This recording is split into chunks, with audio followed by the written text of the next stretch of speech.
It's Monday. It is April 14th, and it is great to have you here on Damon Brews Plus, brought to you by Ike's Sandwiches. Our pals at the Dubliner will tell you all about how you can eat well and drink well in San Francisco and beyond in just a little bit here.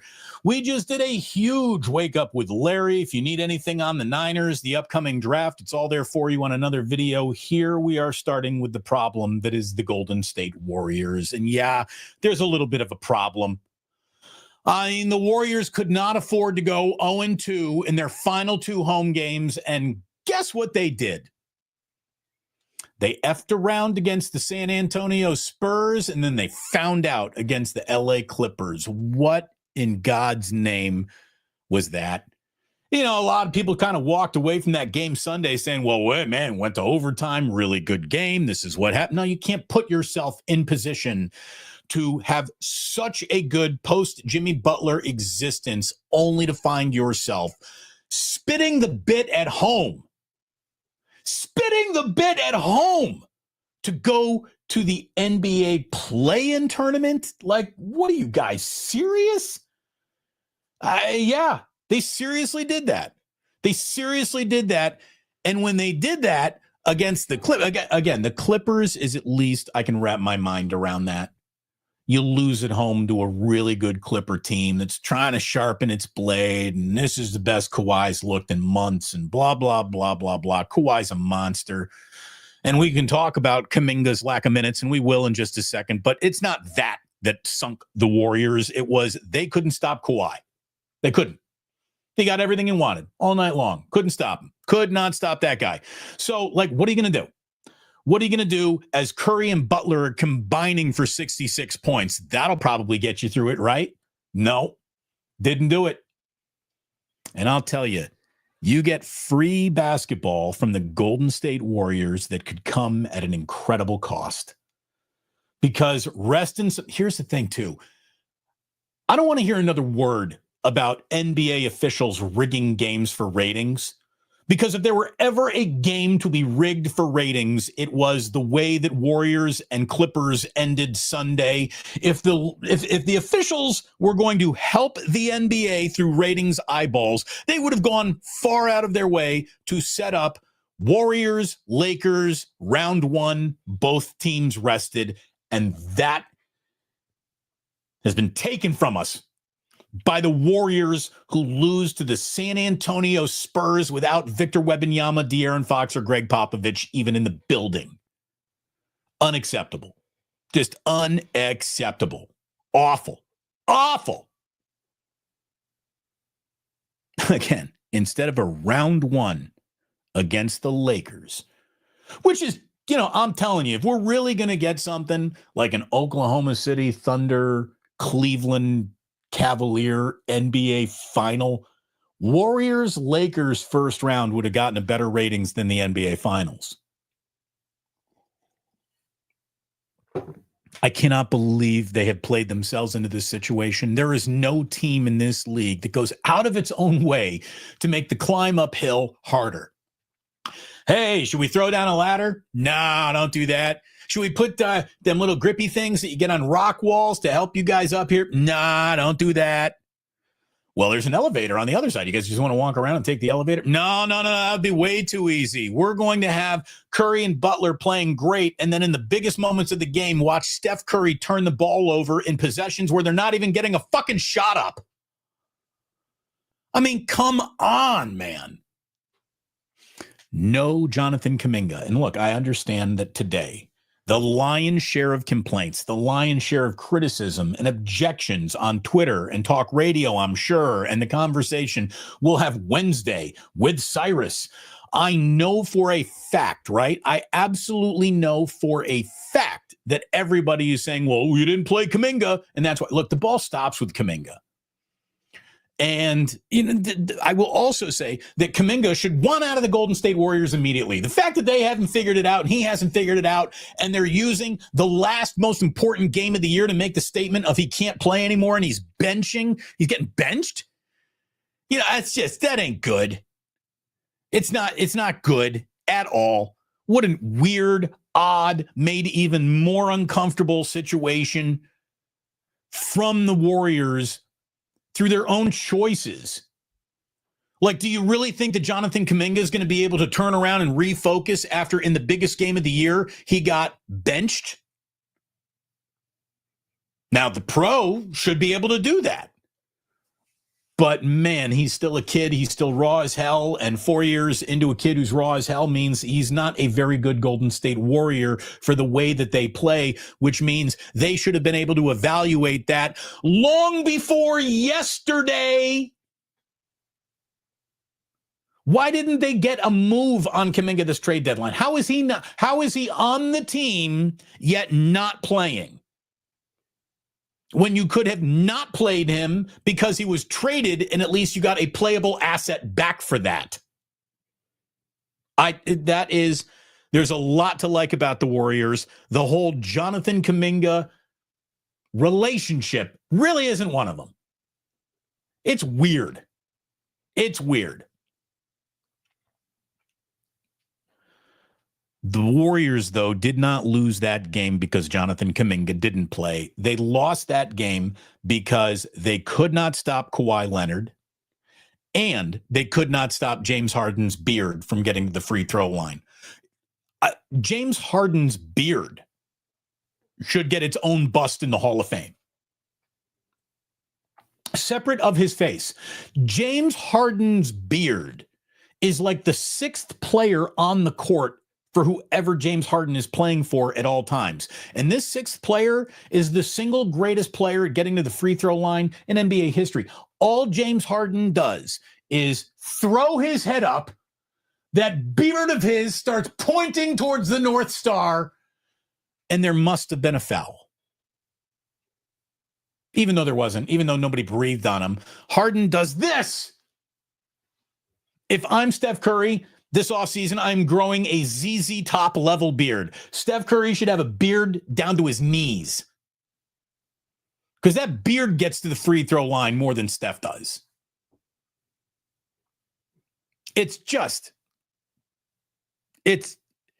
I hate watching that guy play basketball. And he's also so good at it, which is another reason why I hate him, right? James Harden got late free throws in that Clippers game that he shouldn't have got. And then how about Draymond Green with a bunny right under the net. He's got a bunny. And instead of laying it in for a late lead, Draymond leans back looking to get contact from James Harden, who pulls away. James Harden pulled the chair right from out from underneath. Or no, was it Kawhi? Either way, he leans back looking for contact and the end one. And in doing so, he short arms the layup and he smokes the bunny. I mean, that was a terrible ending for the Warriors. But as bad as that ending was, at least the Clippers can play basketball like a group of professionals. What the hell did you guys do against the San Antonio Spurs a couple of nights ago? That is where you fucked up the postseason. If this goes all wrong. Week off, open with the Lakers. Not going to happen. Warriors and Grizzlies, Tuesday night at Chase Center. Okay. All right. Well, Memphis on Tuesday, if the Warriors win, they will clinch the 7th seed in the Western Conference playoff bracket, and they'll be opening against the Houston Rockets. That's not good because I just saw the Houston Rockets do a better job defending Steph Curry to the point where Curry had 3 points. It was like Steph Curry wasn't even out there. They just defended Steph Curry, and the Rockets are better at defending Steph Curry. And Ime Udoka here, when he ain't banging some guy's wife in his franchise, he's a pretty damn good coach. And boy, did they get all up in the freaking business of Steph Curry. So beat Memphis on Tuesday for a chance to open your playoff run with the Houston Rockets. Or even though you're 3-1 against the Grizzlies so far this year, you lose at home to the Grizzlies And then that sets up what would have to be considered the worst possible scenario. I mean, the worst possible, that is the most embarrassing way to end your season, end of the season, the Warriors could have imagined for themselves. Because if they lose to the Memphis Grizzlies on Friday, they'll be hosting either the Dallas Mavericks or the Sacramento Kings. The Sacramento Kings are the Sacramento Kings. We really don't need to say much more than that. Every single time you think the Kings are going to be good, they do something to prove to you that they're still the Sacramento Kings. No matter how many beams you light along the way, they're the Sacramento Kings. The Warriors can absolutely dump that game at home. Watch them. What would be more embarrassing? Losing to a Sacramento Kings team that fired its head coach already in the season, doesn't have De'Aaron Fox anymore? Or would it be even worse to lose to the everybody's been laughing at them Dallas Mavericks since they traded Luke? It will either be the Kings or the Mavericks coming in on Friday if the Warriors lose on Tuesday. And which loss is more embarrassing? To your geographical Northern California rival, which you've basically bitch slapped since the day Steve Kerr came in and decided to be your coach with Steph Curry, or the everybody is laughing Nico Harrison Dallas Mavericks, who have still always a problem for the Warriors, Anthony Davis. Always a problem, Kyrie Irving. Oh, no, that's right. Kyrie Irving's not even playing anymore, so you would be losing to Anthony Davis and Klay Thompson. What's worse? What's more embarrassing? And that's what the Golden State Warriors have set up for themselves. A chance to either handle their business and wipe their brow and be a winner on Tuesday, opening with the Houston Rockets, or lose at home, have all the pressure that is a win or die game in terms of your postseason chances against the Dallas Mavericks or the Sacramento Kings. You cannot find a worse way for a season to end than that, if that's the way the season were to end. If the Golden State Warriors were to miss this postseason and lose 2 games in a row here to not make the playoffs, firing Steve Kerr is actually, it might be on the table. This would be disgraceful if the Warriors, after the Jimmy Butler rejuvenation, found themselves on the outside in. It would be disgraceful.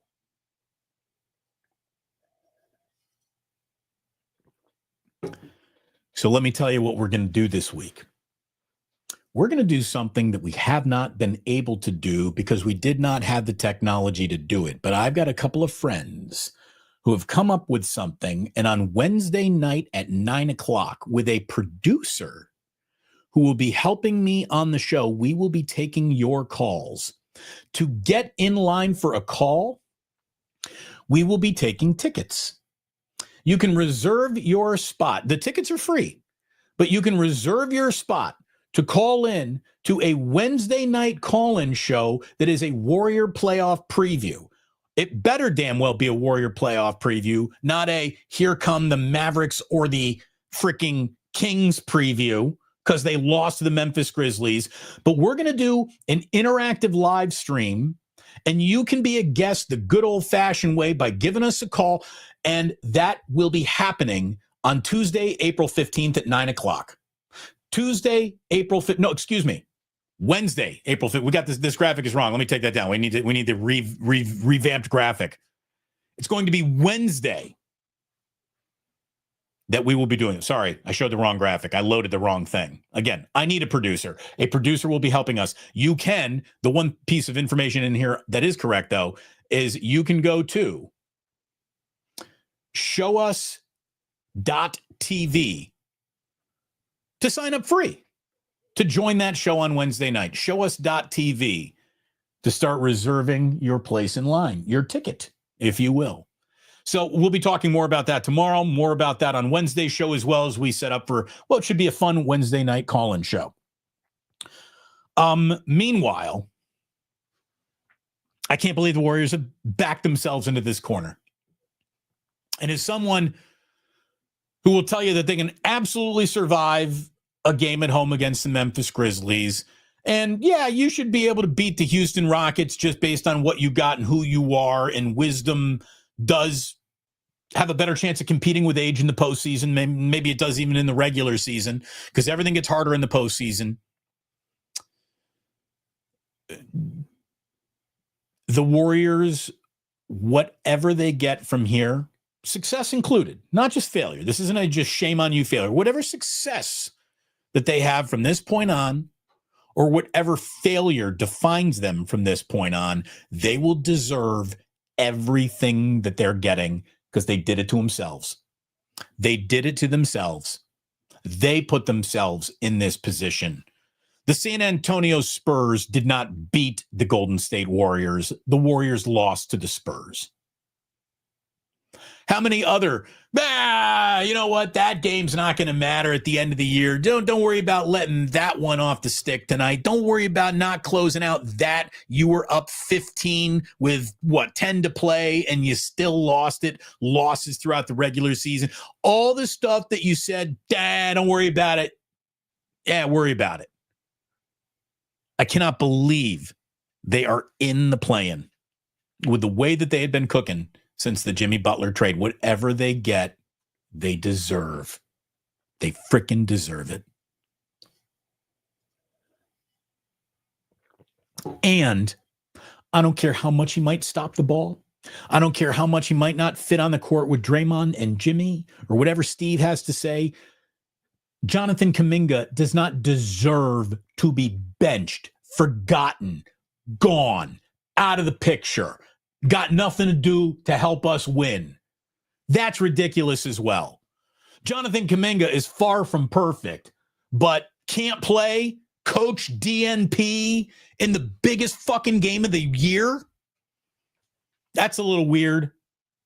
That's a little weird. Not only is it an odd message to be sending in the moment, but the amount of skullduggery that's got to be screwing with Kaminga. I mean, why bother?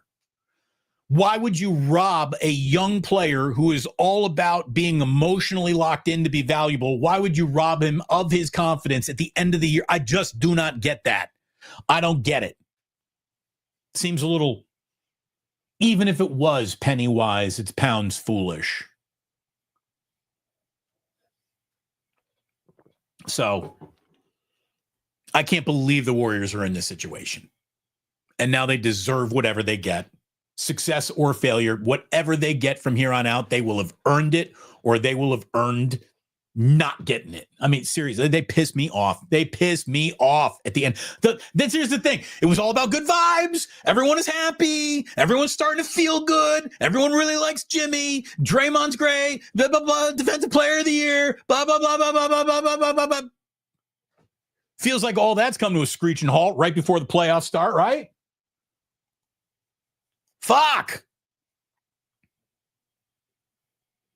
Let's talk about the one thing that nobody expected to be part of the good news around here, and that's the San Francisco Giants. Is Buster Ball really a thing? Is Buster Ball really a thing? I mean, it just took 2 out of 3 in New York against the Yankees, for goodness sakes, over the weekend. An 11-4 start to the year for the San Francisco Giants with your MVP frontrunner, Wilmer Flores. Well, okay. Hitting a respectable 255, 6 home runs, 19 RBI. Wilmer Flores, one of the hottest hitters on planet baseball to start the year, just like you knew was going to happen.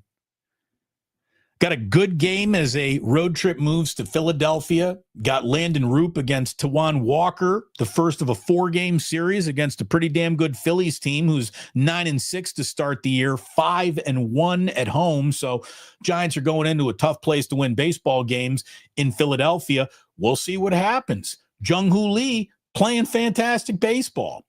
Chapman isn't even hitting the ball very well, and he's playing fantastic baseball besides his batting average right now. Timely hits, though, when you need it. Good eye, great glove. Patrick Bailey, framing pitches. They're good. Are they built to be great? I don't think so. Is Wilmer Flores about to do this for the next 6 months? I don't really think so, but all you can do at the start of the season is start your season, and the San Francisco Giants have started their season just as well, if not better, than the LA Dodgers have, which nobody had. Nobody had that on their scorecard going into this thing. Very, very interesting start to the year for the Giants. For the sake of this program, I won't give you any more baseball. But if you are a baseball fan, man, there is some decent baseball being played by the Giants early on in this year. I really got nothing for you from the NFL pre-draft department. That's what Wake Up is for. That's what Wake Up did already today. Tomorrow's 11 o'clock show, we'll have a little bit more football baked into it, but there was something interesting that I did think, this isn't speculation, me thinking, oh, this player could be drafted at this position. This is, that changes things a little type of news that happened over the weekend. The news that Derek Carr has a shoulder problem. Derek Carr has a shoulder problem that is so severe, the Saints are going to figure out this week whether or not he is even going to go and play at all in the upcoming year if he needs to have surgery. If Derek Carr isn't in the Saints' plans, what are their plans at quarterback? Now, if their plan was pivot to Aaron Rodgers, let him finish his career here, well, that doesn't affect the upcoming draft at all. By the way, if I were the Saints, there's a part of me that in the name of what could be the ultimate business in New Orleans, tank this year, just throw it away, and try to tank for Arch Manning coming out of Texas. A Manning in New Orleans, tell me that's not selling tickets. Of course it would. But Derek Carr has a shoulder problem.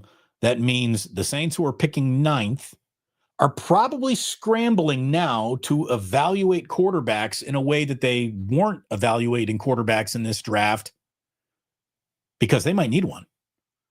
They pick in front of the 49ers. The amount of quarterbacks that go in front of the 49ers, there isn't enough.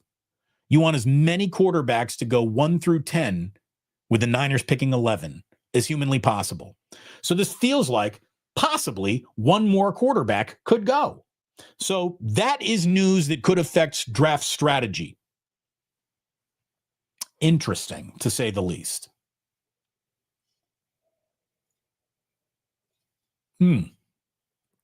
By the way, I ran upstairs, got a little sip of the day action going. That's good. Perfect. Sip of the day. Hello, friends. Can we talk about what happened on Sunday at Augusta? I don't want to be a prisoner of the moment. I don't want to tell you that the last thing I watched was one of the best things I've ever watched. That's always you're trying too hard, aren't you? You're trying to speak something that isn't really there into existence. When it comes to, that's the best fish show I've ever saw. It's called recency bias. The last show you saw was the best show you saw. No, that's, no. You got to go back in time. The greatest Masters ever. That's a mouthful, right? I mean, it's a small list. We're talking Tiger in 97, maybe Tiger again in 2019, Jack in 1986. Yes, sir. Rory in 2025. That's one of the best goddamn Masters I've ever watched in my life. That Masters Sunday was full of more second nine drama than you can fit into a perfect CBS broadcast, which they nailed. I don't know if anyone, we talked about we're going to miss the NBA on TNT because the TNT did such a great job with the NBA. Nobody is better at covering a sporting event as CBS is at covering the Masters, and the shots of Rory walking off the playoff win and the green and into the clubhouse, into Butler Cabin. That is about as much real and raw emotion as you can capture on television. That was phenomenal. The ride, watching Rory collapse, then get off the ground, then collapse again, then get off the ground, and then in a 6-shot, like a 6-hole period, hit what everybody agreed was the shot of his life 3 different times. It was like a 6-hole window where this guy hit the shot of his life while he chunked one of the easiest layups on the course.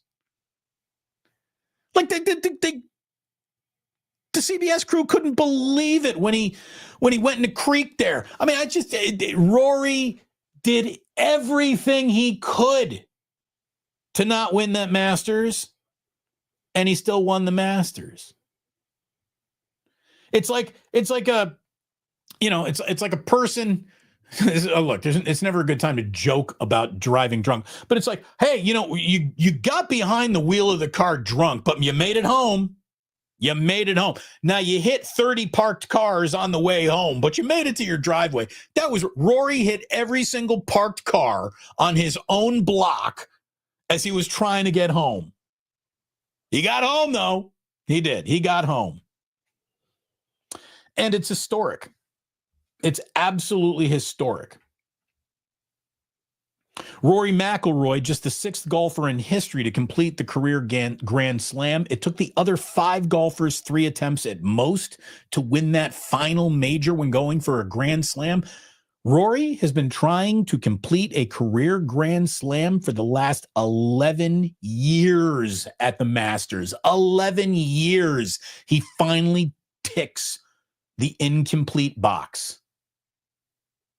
There is as good of a quote as I've seen written, and it's funny, this comes from Spencer Hall, who is a college football guy more than anything else. But Spencer Hall, who's also a very good writer, wrote this about, as you were watching Rory kind of collapse, why that was, again, when you talk about great masters, Greg Norman's epic collapse is, part of that conversation. What do we remember? We remember the things going wrong almost more than the things that went right.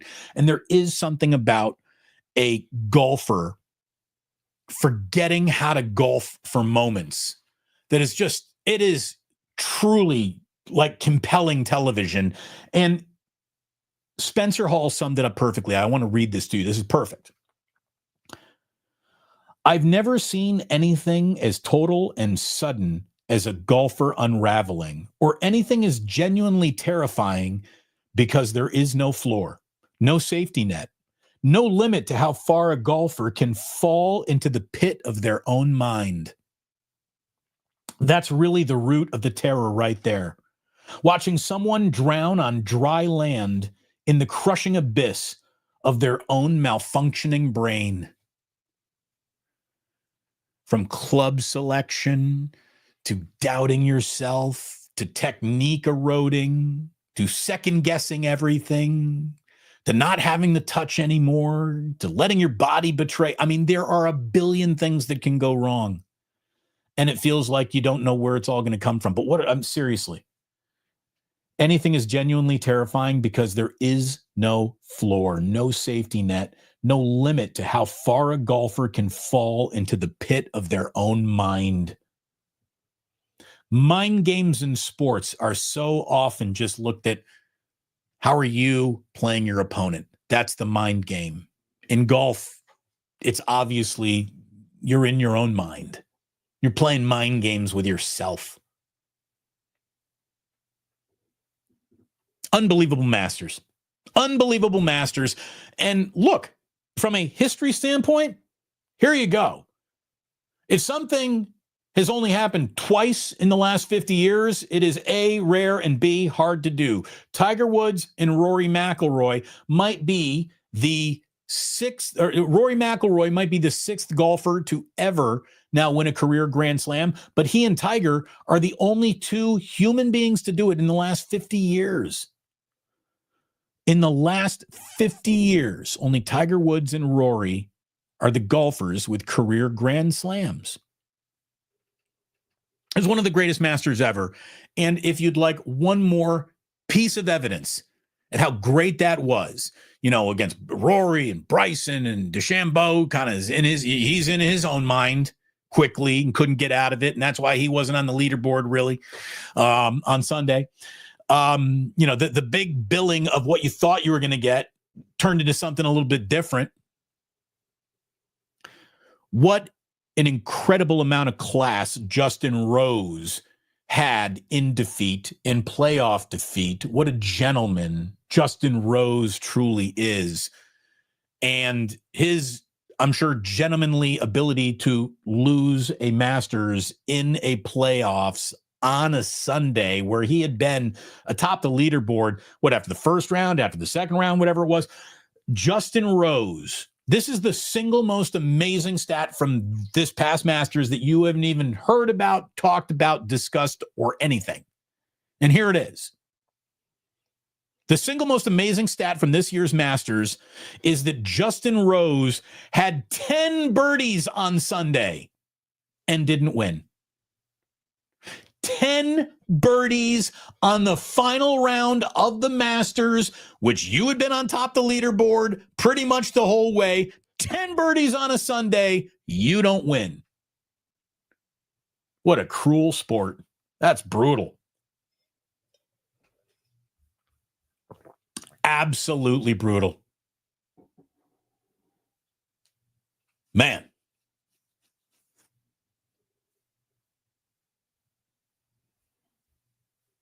What else we got? Maddie. Regardless of what you think of Kaminga, he was an asset we've basically gotten for nothing out of. Exactly. The fact that they are this far along into the Kaminga experiment and have just discovered he doesn't help the team is gross. It's a gross waste of an asset. It really is. Again, there was a right way to do it. There was a wrong way to do it. And the Warriors chose the wrong way to do it when it comes to Jonathan Kuminga. If you can't determine his value to your own team, get rid of him. And they couldn't even get themselves to do that.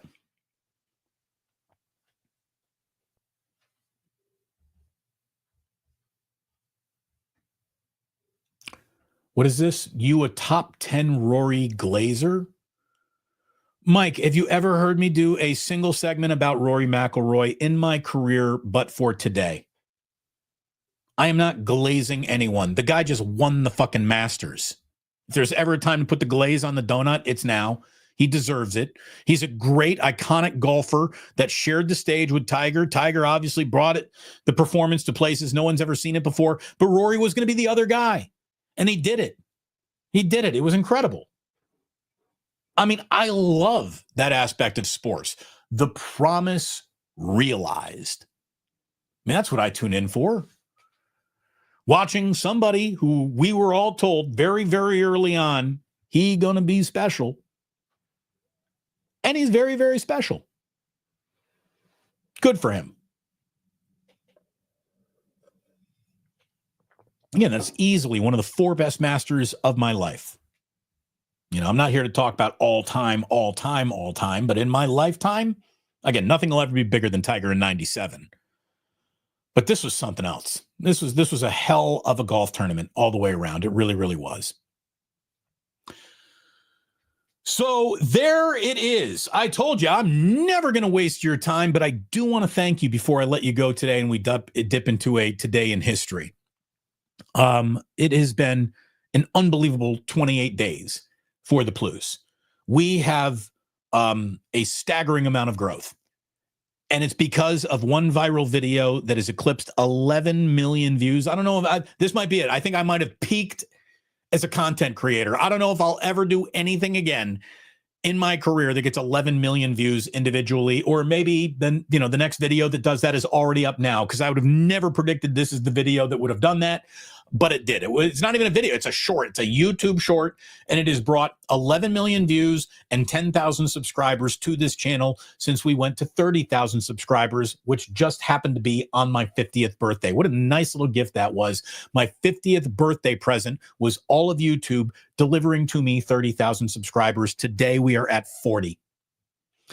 10,000 subscribers plus since March 25th.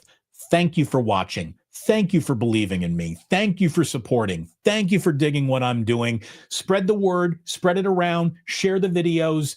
Thank you, thank you, thank you. We're going to keep it going.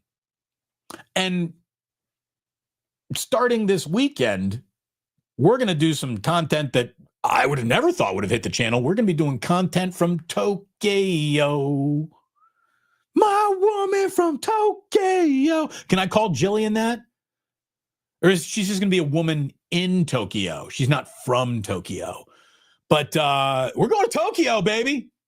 So content a la Japanese coming up all next week with videos and shows thrown in whenever we can. Should be groovy. We'll find out.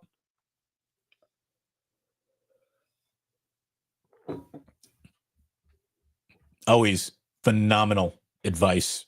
Postman and Capitola. Oy, oy, oy! Damon, don't you forget that sponsor. Postman, how could I ever forget that sponsor? You are so right about that.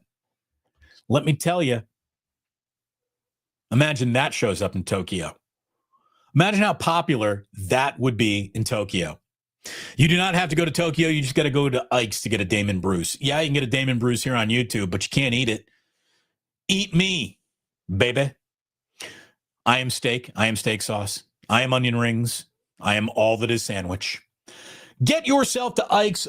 Sign up for that Ike's Love Rewards program. You are going to be happy that you did. If you are in charge of ordering lunch for your office, check out Ike's Catering. If you're not near an Ike's, my God, you got to correct that as quickly as possible. Get yourself to Ike's, my good friends. Get a delicious sandwich, starting with the Damon Bruce, thousands of other options. There's only one real option on West Portal when you're looking for a great bar, and that is the Dubliner West Portal. My guys, Kenny and John, who I just popped in, saw over the weekend. Good to see them. They had a great crowd in there for the Masters. Great guys, great bar, great Guinness, Dubliner West Portal. Oh, yes. Thank you so very, very much to them for being my kind of guys and sponsoring what we're doing here on the Plus. Again, thanks for the overwhelming support. Thanks for the overwhelming amount of eyeballs that we've been enjoying here. Again, nowhere to go but down, but it's good to have finally gotten that far up. Okay, today in history, are we ready? You ready to learn some things? Because today, kind of a fascinating day in history. We had a lot of things happen today in history. Not so much from a birthday standpoint, though. The only real birthday of significance that I feel I need to share with you today that I saw, I didn't do much research here, but today would have been Pete Rose's birthday. And all I can tell you is hopefully you had the under on that. That is a good Pete Rose joke. It's a gambling joke. I hope you enjoyed it. So it would have been Pete's birthday. Take the under. Today, in 1828, a guy named Noah Webster published the first American dictionary of the English language. And today, when you think about dictionaries, can you name another brand of dictionary other than Webster's? The man cornered that dictionary market here in the United States very early on. First to marketplace means something. Webster, today, in 1828. By the way, today, in 1863, U.S. patent number 38,200 was a continuously rolling printing press that enabled two sides of a newspaper to be printed simultaneously. So a huge day for the written word. Printing on both sides of a paper, invented today. How to spell shit correctly. There's a book for that, also invented today. One in 1863, the other in 1828. Media, baby. like I said, kind of a significantly, some big things happened in American history on this day in history. You're not going to get much bigger than this. Today in 1865, Abraham Lincoln was shot by John Wilkes Booth. Ford Theater. Excuse me, Miss Lincoln. How'd you enjoy the play? There you go. I mean, there is no bigger presidential assassination than that one. So, Lincoln, shot by John Wilkes Booth today in 1865. Today in 1912, before it was a movie, it was a boat. Today in 1912, the Titanic hit an iceberg. Actually, I guess it's more appropriate to say tonight in 1912, the Titanic hit an iceberg. 1,514 souls went into the drink, did not return. Leonardo DiCaprio included. There was room on the door. Let's be honest. There was room on that door. Would it have held the weight of two people? I don't know. It would have been nice to see her try, right?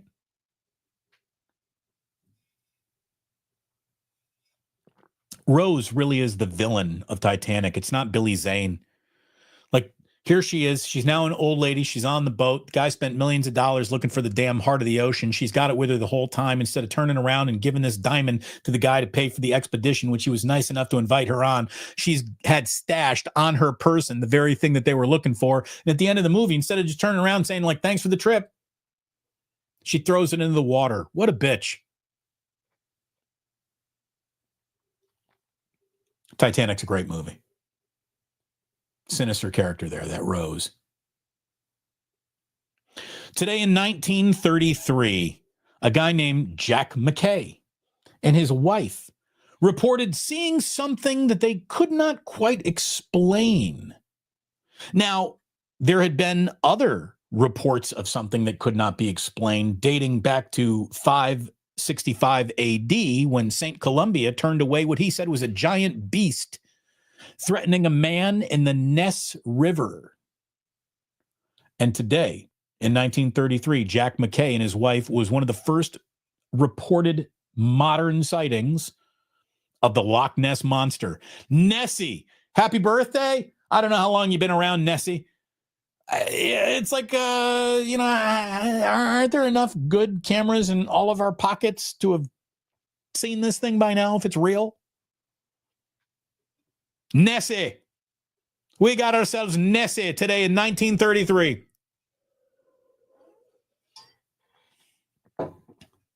Today in 1953, the CIA started giving subjects who did not know what they were getting LSD as they were looking to use a mind-controlling drug. They thought that they could weaponize it. They thought that they could use LSD to really plumb the depths of the human psyche. And in many ways you can. In so many more ways, you should just put on Dark Side of the Moon and chill, baby. The CIA started doing LSD experiments today in 1953. About a decade later, the Grateful Dead be like, you know what? We got it from here. We got it from here. Don't you worry, CIA. Your acid tests, whatever. We're the experts. Let us show you how it's done. I like that. Today, in 1990, In Living Color premiered on Fox. In Living Color. It's hard to explain, I guess, to somebody what it meant to the time. It was the first official, this is just as funny, if not better, than comedy sketch variety show than Saturday Night Live on a consistent basis. It gave us the Wayans family in a dose that we had never quite had them before. It gave us Jim Carrey. It gave us, at the time, just a fly girl, Jennifer Lopez. In Living Color was so ahead of the curve in 1990. Oh, it was fantastic. It was fantastic. What was it? Was Damon Wayans and Tommy Davidson, or who was the guy? They played the two gay guys. Hated it, loved it. Oh my God, they were funny. I don't know if you could do that anymore. People would be all upset about the skits that in 1990, when they debuted on In Living Color, were fucking hysterical. It was great stuff. It was great stuff. Yes, Chef A. Men's on Film. Men's on Film. And then the other was the two guys in jail who tried to use big words at all times. That was really funny. The two prisoners who thought that they had huge vocabularies. That was hysterical. You know, it's funny. I was never that much of a Fire Marshal Bill guy, but that obviously, when you talk about like things that put Jim Carrey into our national psyche, Fire Marshal Bill, that was big.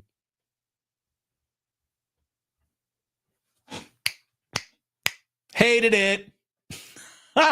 Red Jet, thank you. Homeboy Shopping Network. Oh, yes. Yes. Oh, it was great. It was great. JP from the 510, who, again, might be at Plus Mania Tokyo Drift.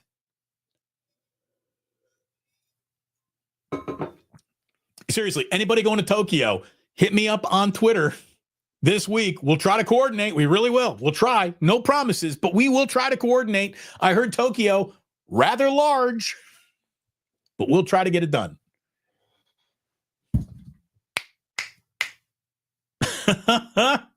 Oh, man, hold on. I'm hitting my own microphone. I'm getting excited here at the end of the show. Oh, sorry. We missed both James Harden beard and the step back equal Hall of Fame. Totally. Sam Bruno, Mike, thank you very, very much. That freaking beard gets to the free throw line more than Steph Curry does. Homie DeClown. Hey, travel safe. He flies out tomorrow. We fly out on Saturday. Travel safe, bro.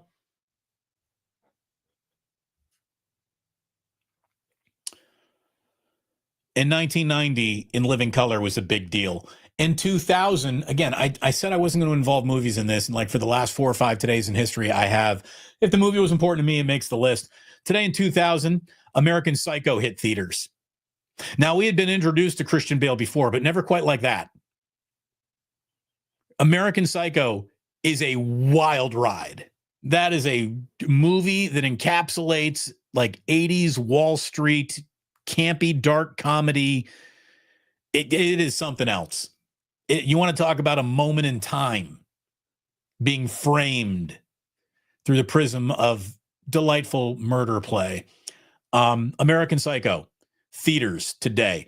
And speaking of psychos, today in 2021, one of the all-time swindlers, Bernie Madoff, died in prison at the age of 82, and nobody misses Bernie. But I'm going to miss everybody here. Thank you so very, very much for hanging out. Thank you for being here today. Thank you for liking the channel. Thank you for supporting the channel. Thank you for liking this broadcast. Check out merch, memberships available. Thank you for watching. Thank you for being here. Thanks to all of your loyalties. You're my kind of people. Seriously, I love hanging out with you. This was a lot of fun today. We'll do it again tomorrow, 11 a.m. Pacific. See you there for another live stream. In the meantime, please go to YouTube and watch every single video that I've put up. Thank you. It's a simple ask. It's not a big one. Cheers. And please do remember that sports don't build character. They reveal it. And like that, he's